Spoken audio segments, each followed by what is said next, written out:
a lot of my personal development in Azure is really using like the public endpoints, and it works great for my developer laptop. But the other day, I've been trying to figure out how to create I want to do a point-to-site VPN from my development machine into Azure, and then I want to disable all the public endpoints for all the data, like all my buckets, everything else. I want to make them basically work on private link endpoints down inside of my network and disable all public access to all my data.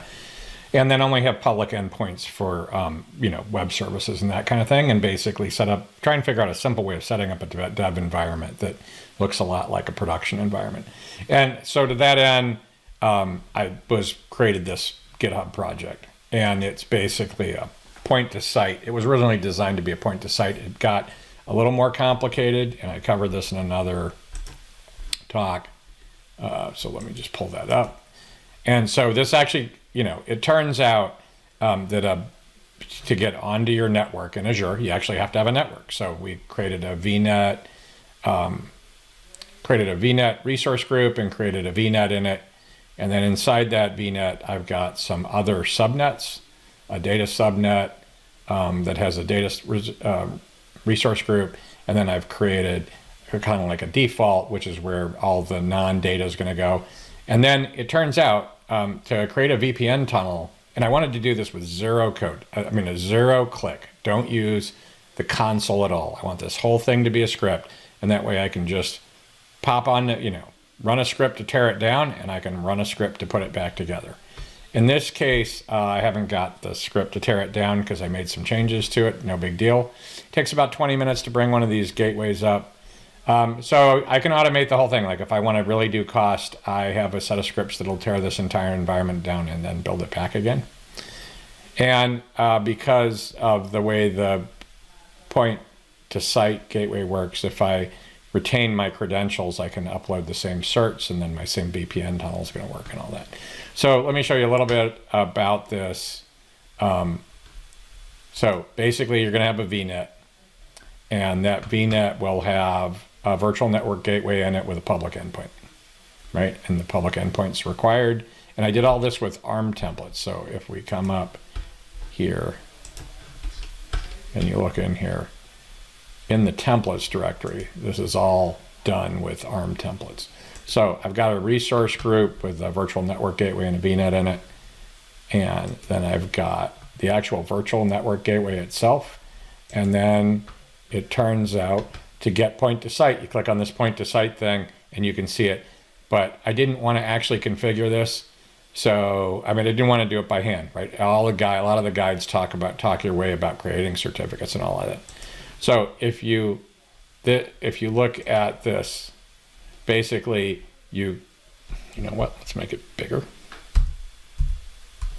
Basically you create the resource groups, you create the VNet, and then you come down here and you create the virtual network gateway with P2S, point to site.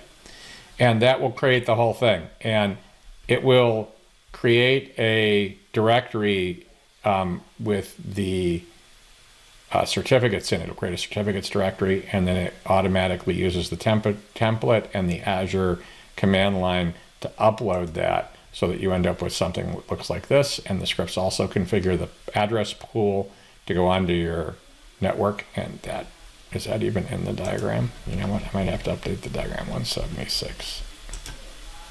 And the answer is yes, it is. The address pool is there, and you might not be able to see it because my fat head when I do the video is going to be there. Okay, so you just basically run those scripts. You end up with, in a resource group, with a virtual network gateway, which can be used for a bunch of things, and then there's a point to site configuration for that gateway.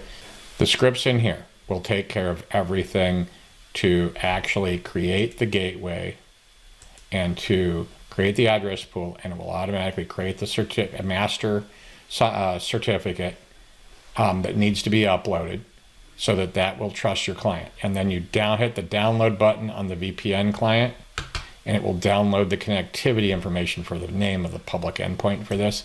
The only other thing I wanted to show here is this process will create a bunch of keys. One of the keys, which you can't see here, maybe I can figure out how to zoom this in Camtasia or something.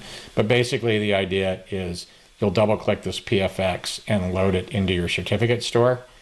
and that certificate will be presented to the remote VPN. And because we uploaded the other half of that certificate pair, it'll know that this client key is